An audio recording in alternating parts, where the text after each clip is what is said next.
Hi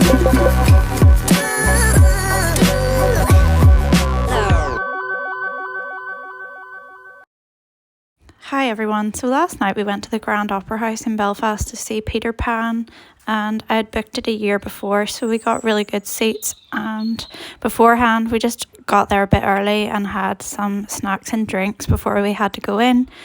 And you can't film the performance obviously, but I kind of wish I could have because it was so funny. Like I was crying at times with laughter. And then this is just going to be part of our walk today.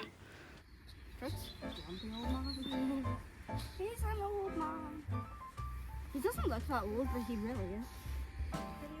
He's older than me. No, he's not. Technically.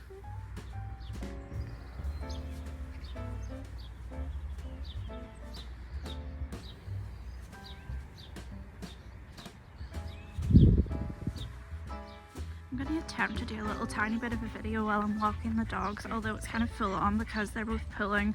The kids are on their bikes, so I'm keeping an eye on them, and they keep pooping, and then I have 50 bags of poop to carry with me. So yeah, it's a lovely morning. It's really kind of bright and like it just feels like winter, but I can hear the birds singing and it's so peaceful, and I just wanted you to get to join me for a minute. I don't think I can make a full video here though. There are also a lot of like cyclists and runners out this morning, so I kind of have to keep my wits about me as well. It's peaceful, but I just have to be alert to everything around us all the time. I'm just hoping we don't encounter too many dogs, because the one we're minding is quite aggressive with other dogs, even though ours loves to say hi to everybody.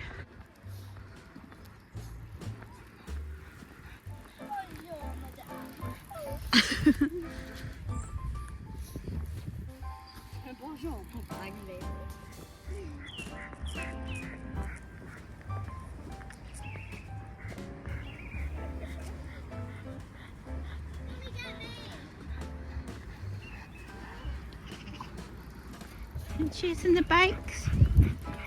You gonna catch them? They're like a wee racehorse. Hi everyone, and welcome back to my channel. If you're new here, my name is Kaylin, and I just got back from walking the dog, so I thought I would make a cup of coffee and sit down and have a chat with you with another list of 10 things to do instead of spending money. I've now only got 2 days left till my no-buy starts, so I'm excited about it and curious to see how it'll go. So number 1 is to start a book club with family and friends. If you don't feel like joining one at a library or with strangers, and you want to do it with people that you know who maybe have similar tastes in reading to you, it's a really good idea. You can coordinate your reading, and I think having like someone else reading the same book that's able to discuss it with you just motivates you to read it more, and it stops you putting it off. And if you're feeling like you're in a reading slump, it's a good way to get out of that too. Number 2 is to create a realistic bucket list for the next year. Like fill it with things that you really want to do but that feel achievable, especially if you're having a no-buy year, like things that are in line with that and that aren't going to cost you huge amounts of money, but they're just things that maybe you've been putting off and that you want to do. And sometimes writing things down, I think, makes it more concrete, and it makes it like more likely that you will actually get around to doing the things.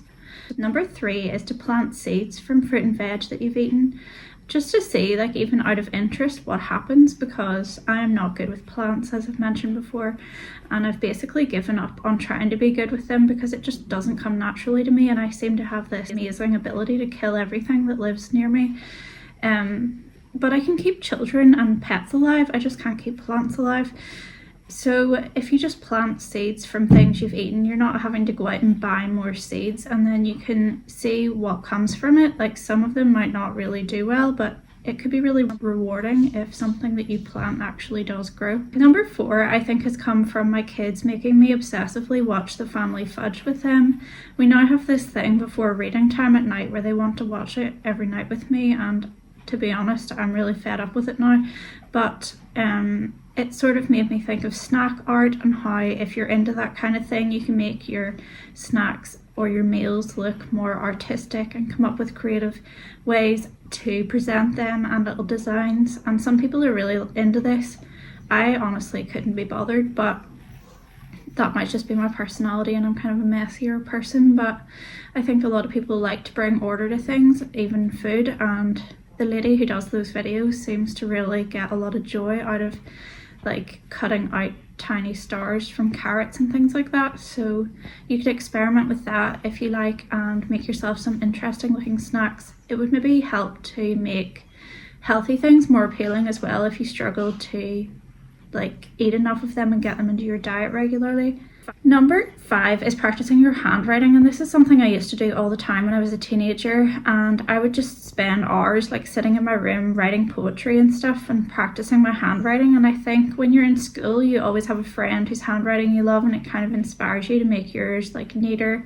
And I naturally had really messy handwriting, but I wanted mine to be neater, and my mum's was like cursive and I really wanted to learn how to do that, so I spent hours like practicing it and changing my handwriting so it became like that too.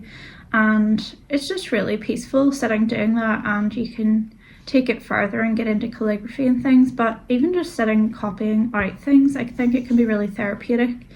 And my granny would have done that a lot, like copying out things from text that she's reading and that she wants to remember, and even just for the act of writing itself.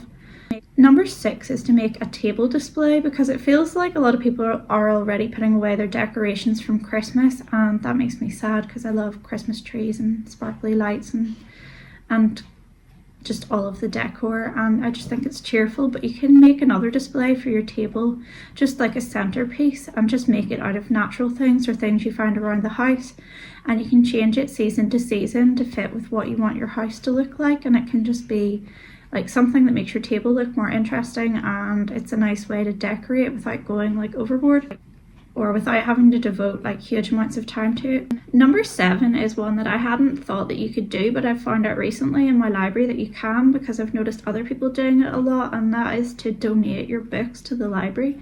I actually have considered donating books I haven't read yet that are just sitting gathering like dust on my shelves, because I think if I give them to the library I'm more likely to actually borrow them and read them, which is kind of ridiculous, but I just feel like I read better and I read more when there's a deadline. And our library is really desperate for extra books, so I think it's a nice thing to do. If you're going to just give them away to a charity shop, consider giving them to your library instead, and then other people in your community can enjoy them too. Number 8 is to make some hot chocolate from scratch, and by this I mean like making it with melted chocolate in a pan with like warm milk. And I've done this before with chili hot chocolate, which I really love, and I think it's a nice kind of warming winter drink, and I like spicy stuff as well. But you can do it with any kind you want and just experiment, and there's loads of recipes online, and it's surprisingly simple to do it, and I think the taste is it's just far superior to the powdered kinds, although I love them too. Number 9 is to go through your cupboards and throw away expired items, because I think that they get hidden at the back of our cupboards, and if we don't kind of rotate items regularly and like clear out, you can kind of, it's like they're taking up so much space and you don't even know they're there, and you'll never use them because you also can't see them, and I need to do that as well. And like I think sometimes you can forget that things expire whenever they're in tins and packets, but it does happen. And we used to always kind of make fun of my mum because she kept everything, and we would have clear outs eventually of her cupboards and find things in like 2010 that were from like 1990, and it was just really funny. But I think like it's good to always rotate your cupboards anyway, and it just makes you feel lighter getting rid of the stuff that is no longer edible or usable. Number 10 is to write a thank you card to someone, because I think this is something that has really died out, but it really lifts people's spirits, and I think it makes people feel appreciated if you take the time to write a personal note to them to say thank you for something that they've done for you. It could be for a gift, or it could just be for like some act of kindness or something that you've appreciated about your relationship with them while you've known them.